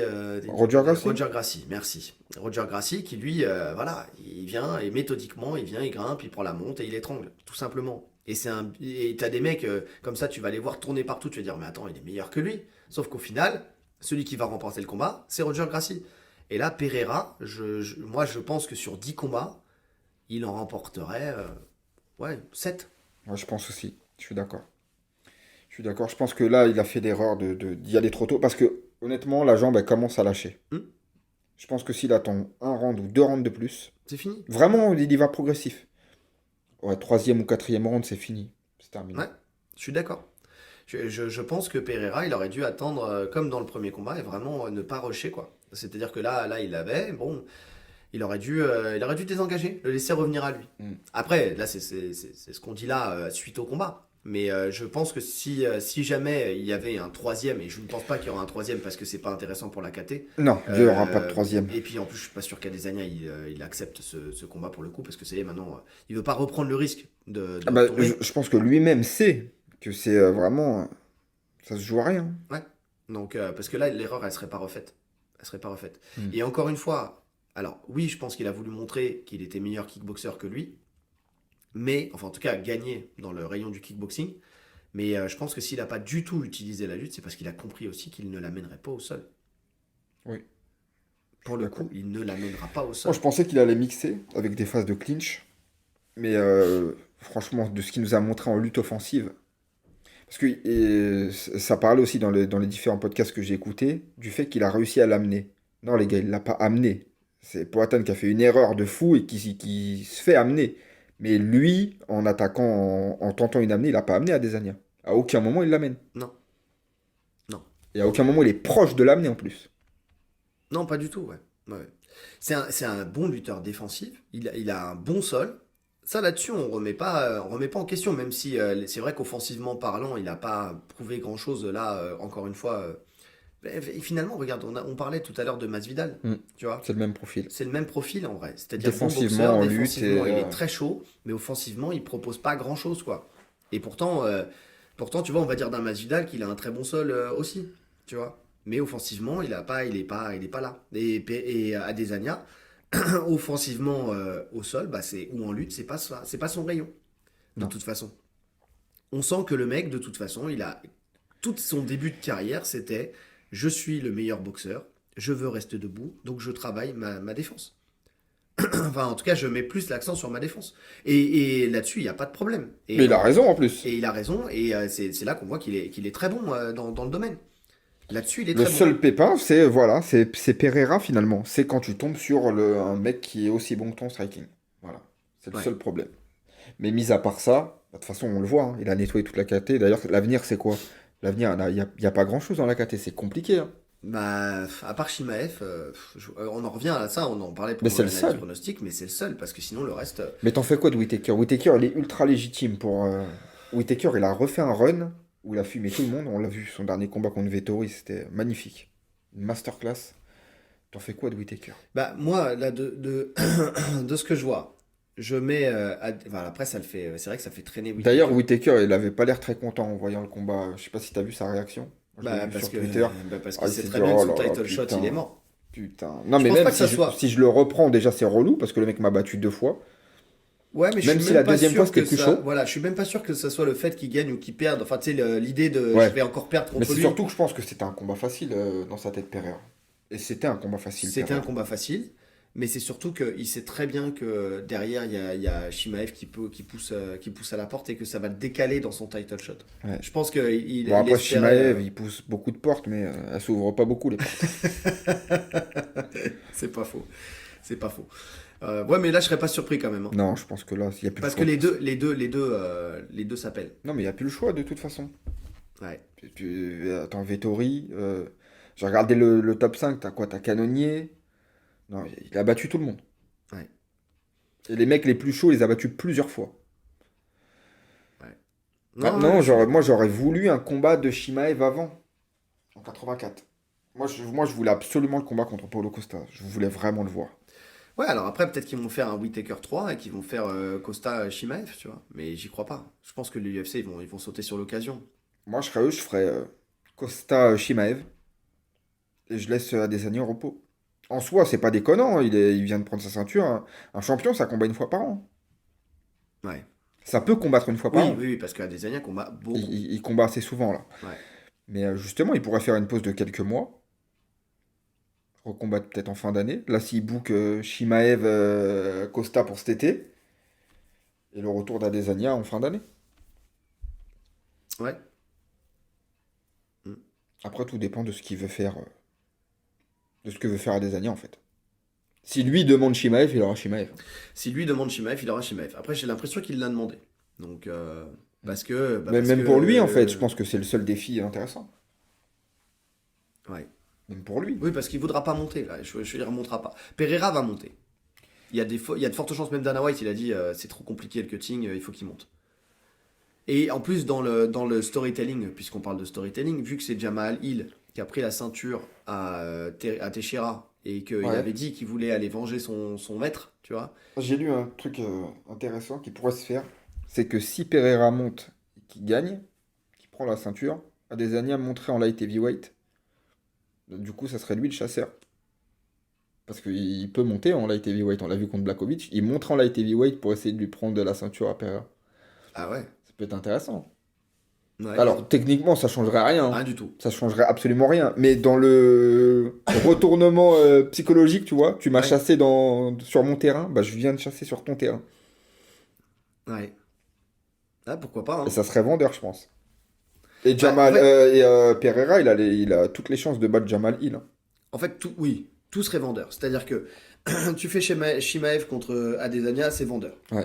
Parce que Chimaev, c'est vendeur. C'est vendeur. Et puis ça fait longtemps qu'il n'a pas combattu. Les gens, ils ont envie de le voir. Et puis les gens, moi j'ai envie de le voir confirmé ou infirmé. Tu vois. Vraiment, pour le coup, j'ai envie de le voir contre quelqu'un du top. Là, voilà, enfin, qui prenne quelqu'un de sérieux. Et voilà, en plus, en soi, le matchmaking, il est favorable à Adesanya. À Chimaev, parce que voilà, ça reste un lutteur contre. Enfin, sur le papier, hein, je parle. Hein. Attention, parce que maintenant, je vais nuancer. Je commence d'abord par dire sur le papier, t'as quelqu'un qui a une lutte très très bonne, qui même excellente, qui va arriver contre un Adesanya qui certes est meilleur en boxe, mais qui peut très bien se faire amener au sol et puis derrière être noyé en eau profonde par un Chimaev. Il l'a montré, hein, il a tenu tête à Burns et tout ça. Donc, non, il nous a montré que même en grappling, c'est un monstre. Ouais, même en grappling, c'est un monstre. Donc là-dessus, il n'y a pas de souci. Maintenant, attention, parce que pour mettre la main, et c'est là où je vais nuancer, sur Adesanya, c'est très compliqué, parce que sa défense, elle est très bonne, et parce qu'il a prouvé que même les bons lutteurs, et dans sa catégorie de poids, il savait les gérer, parce qu'il ne faut pas oublier que Chimaev montrait de catégorie. Donc là où il a son avantage physique sur les autres, il le perd quand même, parce qu'Adesanya, même s'il a... Après, avec la chance qu'il a, c'est qu'Adesanya, c'est pas un énorme middleweight. C'est pas un énorme middleweight, mais il a quand même une puissance, il a une grosse puissance, hein, tout le monde le dit. Là, ça se voyait moins contre Pereira, qui lui est... qui a un light heavyweight. 100 kilos, voilà. Mais sinon, contre les autres, on voit que dans le rapport de force, il était présent, voire même dominant, tu vois, sur le rapport de force. Il a de la force. Il fait partie de ces personnes sèches, tu sais, mais qui sont forts physiquement. Donc ouais, non, attention, faut comprendre que le Chimaev de la caté du dessous ne serait pas forcément le même dans la caté du dessus. Bah, tu vois, la facilité. Oui, parce qu'on l'a vu contre Kevin Holland, mais c'est pareil, Kevin Holland, c'est pas... Oui, bah, on l'a dit tout à l'heure, quoi. C'était un short notice, ultra short notice, contre un mec qui n'a pas une lutte extraordinaire. Puis il est beaucoup trop limité défensivement en lutte. Ouais, et puis après, voilà, il n'y avait pas de préparation pour un mec comme ça aussi, tu vois. Donc... Mais moi, il me botte pas mal ce combat quand même. Hein. Oui, moi aussi. Bah parce que finalement, comme on l'a dit, c'est la seule option. Ouais, c'est la seule option. Donc à voir. Ensuite, donc, dans le storytelling, dans le fait de vendre un combat, ce combat-là, il se vend très bien. Le Pereira contre Jamal Hill, ça se vend très très bien, parce qu'effectivement, il y a ce truc où ils vont mettre des images de Jamal Hill, qui en plus, il a fracassé Teixeira, donc voilà. Quelques petites interviews de Pereira qui dit comme quoi il veut venger son mentor, patati patala, ça se vend parfaitement bien. En plus, le matchmaking, il est favorable. Enfin, tu vois, le combat, ça va rester debout. Pour c'est deux strikers. Donc c'est parfait. Et après, derrière, effectivement, s'il y a ce truc où les deux ont réussi enfin, un a pris la ceinture, l'autre a conservé sa ceinture, et que Adesanya, voyant que il n'y a plus personne dans sa caté, va chercher la ceinture. Non, parce que s'il bat Chimaev, Adesanya, c'est fini, il n'y a plus personne. Ouais. Il resterait Bonical le temps qu'il monte. Ouais. Non, c'est trop loin. Bah, le temps qu'il monte, il a le temps d'aller chercher la ceinture de Pereira si jamais il est au-dessus. Ouais. Donc ouais, quand ça se tient dans l'idée, si nous on le pense, si d'autres le pensent, effectivement, ouais, ça peut être une suite logique pour eux. L'UFC peut y penser aussi, et il y a de l'argent à se faire sur ce schéma-là, quoi. Ouais. Donc pourquoi pas. Et malheureusement au détriment de Whittaker. Et Whittaker, encore une fois, c'est pas une personne. Lui aussi, il fait partie c'est pas des personnalités de l'UFC qui peuvent imposer leur choix, quoi. Malheureusement. Ouais. Qui fait partie des mecs les plus chauds. Hein. Franchement, Whittaker, c'est un kiff de le voir combattre. Ouais. Donc Whittaker, il va combattre contre qui? Il va reprendre Vettori. Non, t'as vu ce qu'il vient de lui faire. Ouais, il vient de lui faire, ouais. Mais il y a qui? Il y a personne. La KT, elle est morte en vrai. Shimaev. Shimaev, s'il perd contre. Shimaev ou Taker, ou alors ils le font avant. Pour faire le mec qui a le titre. Mais bon, encore une fois, il se fait carotte, Whittaker. Il n'a aucun intérêt à prendre Shimaev. Il est légitime pour avoir le titre direct. Là. Ouais. Ou alors, vraiment, tu sais, il se passe la logique, en fait. C'est-à-dire qu'effectivement, il y a un troisième combat entre Shimaev et entre Whittaker et Adesanya. Ouais, bah écoute, finalement, juste pour Whittaker. Et Costa contre Shimaev. Juste pour Whittaker, j'aimerais bien que ça se passe comme ça. Bah ouais. Ce qu'il mérite, quoi. Et ça serait pas déconnant, hein, quand tu vois qu'il y a eu Moreno Figueiredo 4. Et le deuxième combat, je te dis, il est équilibré. Hein. Ouais. Franchement, tu sens que sur le premier combat, bon, il prend le KO, mais sur le deuxième combat, il fait des réglages, Whittaker. Et Whittaker, on sait que c'est un combattant ultra intelligent. Ouais. Qui prend en compte tout ce qui se passe. Donc je pense qu'il aura encore d'autres réglages sur le troisième combat. Et en plus, il est psychologiquement, là, il est bien. Il avait eu beaucoup de problèmes psychologiques. Et là, toujours, à chaque fois, on en parle de ces problèmes psychologiques. De ouf. Mais là, tu sens qu'il est vraiment bien. Ouais. Donc, à voir. À voir ce que l'UFC va proposer. Mais bon, je pense que de toute façon, ils vont choisir la voie du succès, la voie de l'argent. Comme bah, évidemment. Ouais. On sera bientôt fixé. Ouais. Bon, bah, je pense qu'on a fait un bon tour de cette UFC 287. Ouais. Désolé, on a essayé de le filmer une nouvelle fois, mais ça a raté une nouvelle fois. Je sais pas ce qui se passe, je vais pas rentrer dans les détails du off, mais j'ai une caméra de merde qui m'a coûté une petite blinde, mais ça c'est la deuxième fois qu'elle nous lâche et que ça coupe. Parce que normalement, l'analyse pronostique de Adesanya Pereira justement devait être filmée, et elle a coupé. Si vous réécoutez, au bout d'un moment, vous entendez un titut. Eh ben, c'est ma connasse de caméra. Donc voilà, et là elle a recommencé aujourd'hui. Donc, et la bande ne s'enregistre pas. Donc c'est un peu relou. Donc n'achetez pas Insta360 pour faire en tout cas un podcast filmé, ça marche pas. Elle est bien pour plein d'autres choses, mais pour ça, je sais pas, ça bug. Donc voilà. C'était pour la parenthèse, donc ça sera un podcast audio cette fois-ci encore. Désolé pour ceux qui apprécient notre joli minois. Mais on va s'adapter, on va trouver une solution. La solution, elle va être que financière. Hein, on va se filmer, t'inquiète. En tout cas, non, mais on va essayer peut-être avec le smartphone. On va voir. C'est une solution. On va voir. Bref, on va tester de nouvelles choses. Il n'empêche que, même si vous ne voyez pas nos jolis minois, comme je disais, ça ne vous empêche pas de liker, de partager, de commenter, de mettre les 5 étoiles sur Apple Podcast, Google Podcast, Spotify, j'ai du mal à parler là, j'en peux plus. Donc partout, si vous avez liké ce petit récap, si vous avez aimé ce petit récap. Prochaine UFC, c'est quand ? C'est le mois prochain. C'est le mois prochain. Enfin, prochaine UFC numéroté. Numéroté, oui, bien sûr. Numéroté, c'est... il est pas mal. Oh, il est pas mal. C'est Oliveira Dariush. Oliveira Dariush, ok. Ouais, il y a beaucoup de... J'ai vu, il y avait beaucoup de Jiu-Jitsuka. Donc ça va parler beaucoup de ça. Il y a Kron Gracie, le retour de Kron Gracie. Il y a qui d'autre ? Donc il y a Dariush, Oliveira. Et il y a un autre combat avec un mec du sol. Alors je sais plus, je l'ai plus en tête, regarde. mais... Encore un qui a son smartphone à portée de main. Donc ça sera l'UFC 288. Non. Il me semble. Ils en sautent pas cette fois. Non. Ah bah merde alors. Donc, ah oui, c'est Sterling Cejudo. Sterling Cejudo, ouais, c'est bien ce que je pensais. Parce que je savais que Oliveira c'était Oliveira, et il y a Bryce Mitchell aussi. C'est pour ça que je te disais que ça va aller. Et Bryce Mitchell. Parle beaucoup de sol. Et Kron Gracie contre Charles Jourdain. Donc ça va être pas mal. Ouais. Et combat féminin, Jessica Andrade contre une chinoise, Yan Xiaonan. D'accord. C'est une belle carte, hein. Ouais, c'est une très belle carte. En tout cas, on va pas pouvoir parler de tous ces combats-là parce que le temps nous manque. On pourra pas faire la carte. On fera le débrief complet. Ouais. Mais au niveau des pros, je pense qu'on fera quand même Oliveira Dariush. Bah bien sûr. Ah bah évidemment. Non, mais depuis le temps qu'on attend un combat comme ça pour Dariush, on ne peut pas passer à côté. C'est pas possible. Main event, il y a beaucoup de choses à dire aussi avec le retour de Cejudo contre Sterling. Ouais. Mais en tout cas, notre cœur va pencher pour Kron Gracie aussi et son retour. On va voir ce que ça va donner. Hein. Vraiment pour le coup, parce que lui, on en avait parlé, on avait fait un épisode sur le renouveau du jiu-jitsu brésilien dans le MMA, enfin des combattants de jiu-jitsu brésilien dans le MMA. Et puis finalement, en fait, la plupart des combattants qu'on a mentionné, ils font plus rien.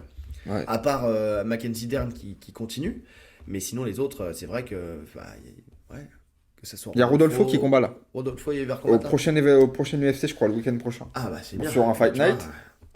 Pour le coup, ouais, non mais pour le coup, parce que lui aussi, ça fait longtemps que. Qu'il a battu depuis sa défaite, il n'avait pas combattu. Donc c'est très bien. Bah justement, ça va donner quelques réponses. UFC Fight Night, non, celui du 30 avril, il combat. D'accord. Donc on va voir ça, on va suivre ça, et puis parce qu'on est toujours dans cette suite du podcast qu'on avait fait, on vous invite à l'écouter d'ailleurs, hein, sur le regain, enfin le renouveau effectivement, comme je disais, des Jiu-Jitsu Rose dans le MMA. Donc on va voir, on attend en fait toujours la suite, on attend de voir jusqu'où ça va aller. Ça met du temps, hein, mais peut-être qu'on fera un podcast là-dessus, mais il faut qu'on ait des armes quoi. Et là le problème c'est qu'on n'avait pas assez d'armes parce qu'ils combattaient pas suffisamment, il y a eu des gros moments de trous et tout ça, donc à voir pour la suite. Bon, je pense qu'on a fait le tour. Ouais, je suis d'accord. Je pense qu'il nous reste plus qu'à vous souhaiter une bonne journée. Ou une bonne soirée. En fonction de l'heure à laquelle vous nous écoutez. Allez, salut. Salut.